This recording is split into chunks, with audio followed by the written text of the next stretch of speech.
Hi guys, and welcome to my channel. This is the KN Lee TV channel, and I am Kenya. I am an author. I am a host of a podcast called Needed on Set, and I go by the pen names KN Lee and Aurora Dawn. So excited to see you guys. If you're new, welcome to the channel. Make sure you like, you subscribe, and leave me a comment. And if you're returning, welcome back, guys. Always good to see you. You know I love you and I appreciate you, and I'm so grateful for you.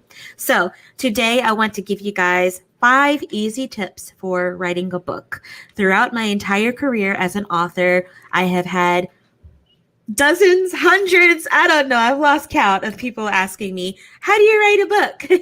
And I've written over 50 of them. I have 44 published, and I have a lot stored up because I've been writing since I was 11. So my advice as an 11-year-old would be very different from my advice now as a seasoned published author. But yes, when I was 11 years old, I started writing. It was more as a coping mechanism to escape life. It was a calling for me. I always knew I wanted to be a writer. As early as second grade, I wrote little books, but I wrote my first novel at 11.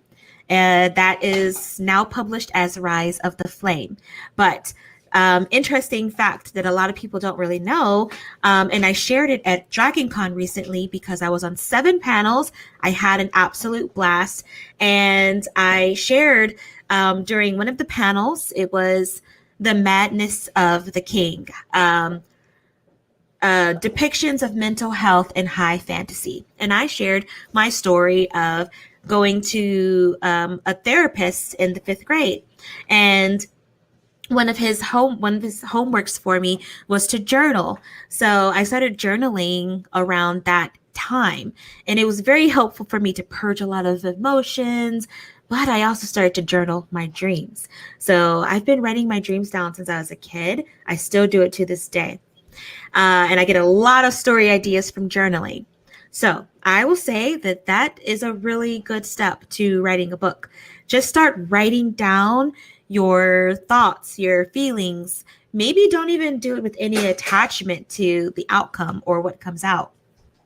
This allows you to tap into a part of yourself that accesses inspiration that you may not have readily connected with. So you could sit down and just start journaling, automatic writing. I wrote about this in my portion of. I'll share in the comments below. It's the Upwork, not Upwork. I can't think of the app right now. But anyway, journal. Like I used to call these jot lists as well, like jot lists, just all the ideas you have, all the themes you want to cover, all the emotions you want to convey. Worry about organizing it later. If you're new to writing, it's a little bit, it's more training yourself to get into the mindset of a writer and to really figure out what you want to write about. So jot lists, brainstorming, journaling, all excellent steps, excellent ways to tap into that creative energy that's already within you, ready to come out. Because if you feel like you want to write a book, there's a book in you that the world needs to hear. And don't be like that person who has this book idea for 50 years and then a book comes out with that same concept, that same premise, and you're like, I thought of that. Yeah, you did. The universe sprinkled that inspiration into you and watched and waited for you to do something with it. And when you did it, I'm like, well, let's sprinkle it on somebody else. So that's kind of how I think about it. Like, that's why we see some of these things that you may have had this idea. Lots of different directors and writers have these ideas, and it's because the story needs to be told. So tell your story. There's an audience for you no matter what you're writing about.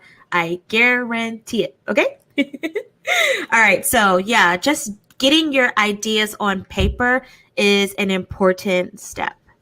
Another step that you can take to writing a book. It's really good to cultivate some kind of routine or schedule. I just recently shared this post about if you write 10,000 words a day, you'll have a book. If you write 1,000 words a day, you'll eventually have a book. If you write 500 words a day, you'll have a book. If you write 100 words every other night, you'll eventually have a book. Okay. I have a breakdown of my 5K a day plan that I work with to write 5K words a day. And let me tell you, I used to be a lot more productive before having children. You can imagine why I'm a lot less productive, but I still make sure I get words. I do not beat myself up if I don't get 5,000 words, because life happens and it's important to be easy on yourself, to make sure you're taking care of yourself, your mental health, your self-care. Even though I have an idea of how many words I want to get a day, I don't let it rule me, and I don't let it turn me into taking my craft from something I love into something that I dread. You don't want to get there. You want to connect with the love of writing and hold on to that energy as long as possible. This should be fun. This should be a joy to do, okay? And sometimes it will get hard, and that's okay. The hard parts are worth it. You'll get through it. All right. So yeah, you can have a word count limit or a time limit, and try to stick to it. But like I said, be gentle with yourself. I used to be able to write from sun up to sundown with no problem, but that was when I was childless and, just like kind of carefree about life, But now, if I want to get words in, I might not be able to do it during the day. I might have to wait until the kids are in bed and get at least 2 hours, 4 hours, 20 minutes of writing done. I feel good that I got something on the paper and that I'm still in flow. You know that mindset, that concept, energy goes where attention flows, like watering those seeds. Water those seeds. Don't let them get dry and parched. Don't let your manuscript sit for too long without working on it. Actually, I take that back. There's nuance to that statement. Having written for so long and having been mentored by other authors and read lots of writing books. Stephen King's On Writing is a great one to get into. Plot and Structure. James Scott Bell, Plotting and Structure. Look it up. I think it's James Scott Bell. But like I said, don't let it collect too much dust. That's true. If you're writing something, don't let it fall into decay. That's different from letting it have time to breathe. Okay, so the statement is still true. There's a difference between writing a manuscript and setting it aside and going and doing something else, refreshing your brain and coming back to it with fresh eyes, than stuffing it in the back of your closet in a shoebox and forgetting about it for 12 years. It's possible. You can absolutely do that and come back to it and have a vastly different view of life. That's okay. That's kind of what happened with my manuscript of writing it at 11 and then coming back to it as an adult and rewriting the whole thing. All right. So yes, those 2 steps, keep those in mind. Get the words on the paper with no attachment to outcome. Don't worry about the structure yet. That's, you can read about structure. You could, like I said, plot and structure. You can read about formatting. But once you get the story out, that's when you can adjust these things. So yeah. And also number 2, setting aside time, getting into some kind of schedule. 3, I am very ritualistic in my writing, and this might not be a big tip for other authors, but it is for me because I like to tap into the senses when I'm writing. So one of my writing rituals is to light a candle, light some incense. I play music. Some people cannot write with music. They need silence, and that's okay. Do what works for you. And you know what? Discovering what works for you is part of the journey and it's part of the fun.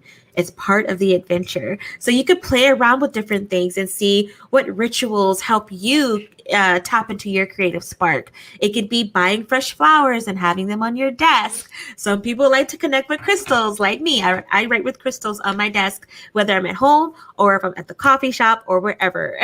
I've always got some crystals with me. But yeah, I like to connect with scent. I like to connect with music. I write to a lot of Celtic and Nordic music.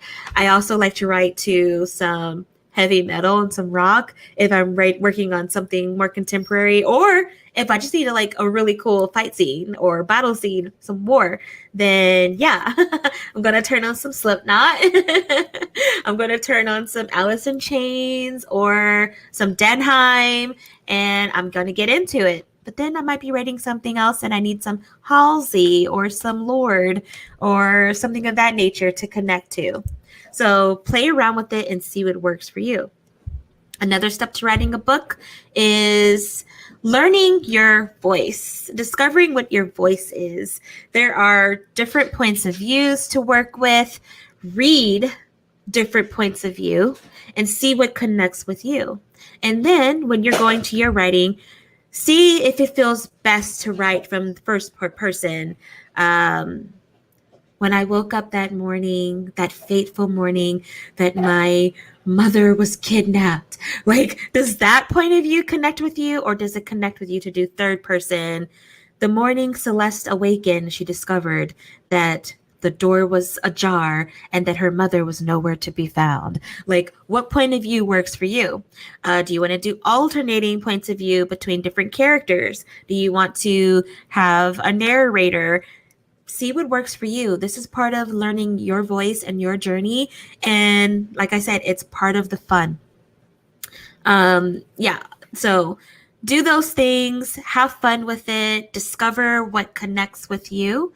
And like I said, when you're writing your first book, you're probably going to be in your head about it a lot. You're probably going to overwork it to death. You're probably going to be very scared. You're going to worry about what will people think when they read it. We get it. We've been there. It is a rite of passage.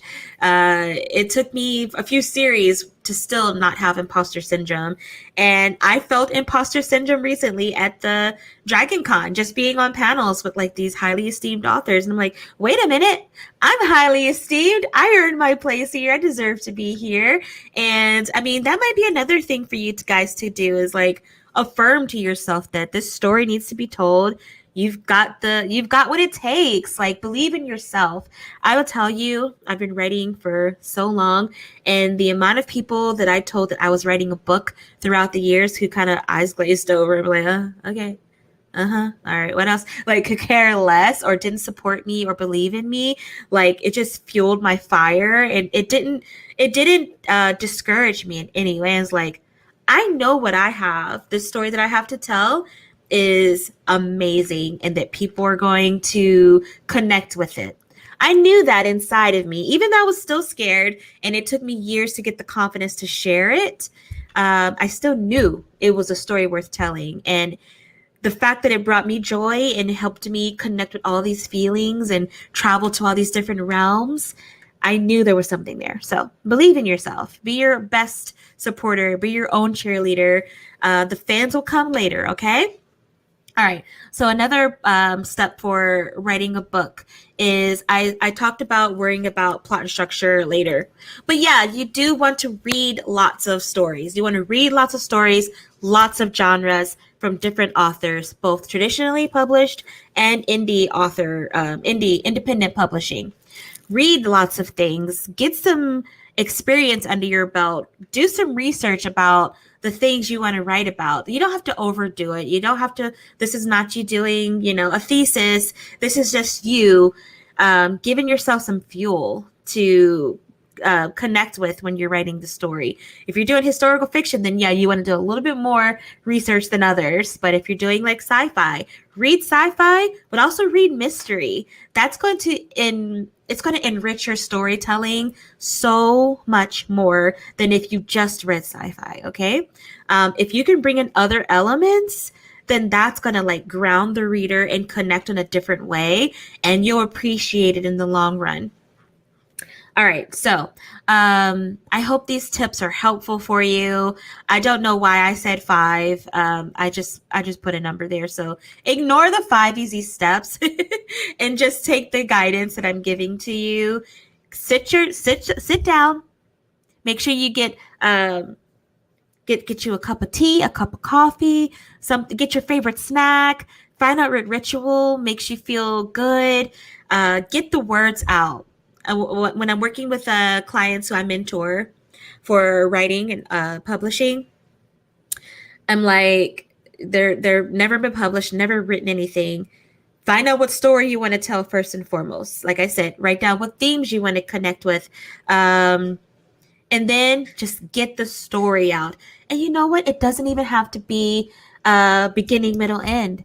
I actually write backwards. I write the ending and then I go back. Yeah, I don't know if that's a good idea or not. So I don't know if you want to do what I do, because it can become, it's actually never been hard for me. It's actually quite fun. So you could try it. But I wouldn't say it's the most, I wouldn't say that a lot of authors would tell you to do that. But like I said, find out what works for you. All right. And, worry about the structure, worry about the editing later. Get you a good editor, good beta readers, people you trust. It doesn't have to be your family. It could be connecting with people in the hundreds, if not thousands, of online groups that are writing groups, local writing groups. My first was I took a writing class at my local community college just to get some feedback. And I was so happy with the feedback I received that it finally gave me that push and that courage to, keep going with it. I started sharing the Chronicles of Koa on my blog, like a serial. Like I would put a chapter out every week, and like my friends were reading it and they were like, this is really good. And I was so happy. Like, it is good to get that validation, that external validation at times. So, but don't rely on it. This is more so talking about getting some eyes on your story that can catch the mistakes or the typos or the plot holes or the things you didn't think about, the loose ends. Like, you said Sarah had green hair in chapter 3, but now they have blonde hair. That those inconsistencies, like, have someone read your story for that aspect of things. But then, yes, get a good editor. And you know what? We'll talk about publishing and querying in another video, but this is just the bare bones of getting your story out without worrying about any of the other elements. The most important one is telling the story, okay? Like publishing and all that, you can't do that until you have a story. So get the story out, have fun with it, learn more about yourself, go have some experiences, go see different places, go travel, get some of the different cultures, like pick up on some of that, use it, okay? And don't be afraid to keep learning. Like, even me now at 44 books published, I'm still learning. I'm taking anthropology and archaeology courses right now just because I want to have another point of view for my writing. Like, and I just think it's really fun. So yeah, I hope you guys enjoyed this video. Make sure you like, comment, subscribe. Tell me what you're working on. Ask any questions. I'm happy to answer them. You can also find me on official Kay Lee on Instagram, Facebook, TikTok, Twitter, now X, or my website, authorkayandlee.com. And I hope you guys have a great day. I wish you the best on your writing journey. If you want mentoring, you can find that on my website as well. Happy to bring you on. I have some spots open, and I'll see you guys in the next video. Bye.